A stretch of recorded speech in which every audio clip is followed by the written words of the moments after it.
We can see our Creator in the comparison of our air conditioning to the beehives. Now, for 3 years I was a beekeeper, and I have become literally not an expert on bees. They died. Okay, but I did learn one thing. A beehive has to be kept at a constant internal temperature of 94 degrees.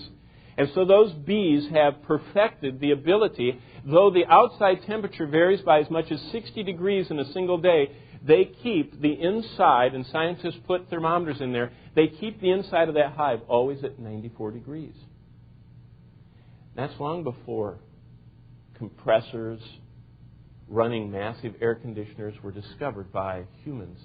God placed within the bees the knowledge of how to, in the wintertime, they all just gorge themselves with honey, and the metabolism radiates heat, and they move around and keep the whole thing warm. In the summer, they all turn and make their wings blow as a circulation, the air through the hive, and they, in that process, keep it at a constant 94 degrees. You can see God's creative power looking at the bees. I think of another example. We can see our Creator in the comparison of our mechanical pumps to our human heart. What machine can compare to the heart that is pumping inside of your and my chest 100,000 times every day? Did you ever think about that? 100,000 beats a day. It will run for over 70 years, never with a shutdown for maintenance or repairs, except for a few people. But most of us will go 70 years without maintenance or repairs. Who designed that heart? We can see our Creator in the comparison of our sonar on our naval vessels to that of the bat. Using the same methods submarines use to detect underwater objects, a bat has such a sensitive sonar system that it can avoid obstacles and catch flying insects in the darkest of night. Where did the bat learn sonar? How does it do that? What it's taken us billions of dollars to, in a small way, replicate. Well, we've seen our Creator in the comparison of our supercomputers to our brains. Our brain is the most impressive and extremely complex object in the universe.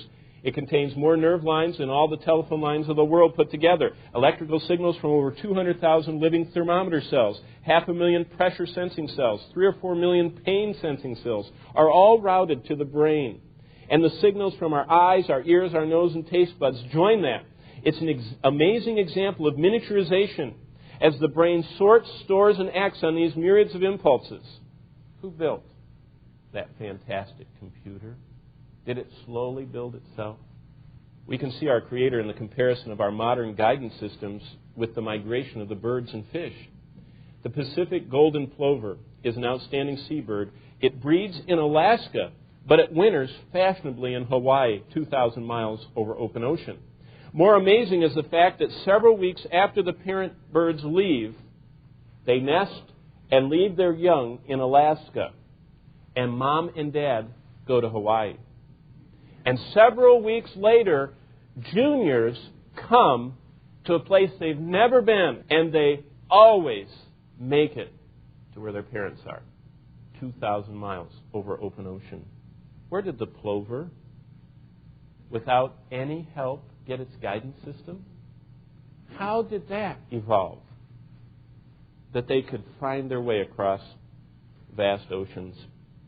Well, these and many other discoveries that man has made show us the results of a very high order of intelligence, but they parallel what nature has been doing for thousands of years. You know, when we do our sonar on our submarines, when we do our computers on our desk, when we do guidance systems for missiles, and when we do air conditioning in our homes, our intelligence has helped us to take things from nature and reproduce them technologically. But it would have to be conceived and designed for its special work. Otherwise, the complexities of nature would have just happened and therefore have been unreliable. See, when we copy sonar, we copy the finished product. But if that product had just evolved, it would not be as absolutely efficient for what its purpose is unless there was an intelligent designer guiding it so that that little tidal fish would have its... Can you imagine if the tweezers were on its feet instead of on the end? It would starve to death.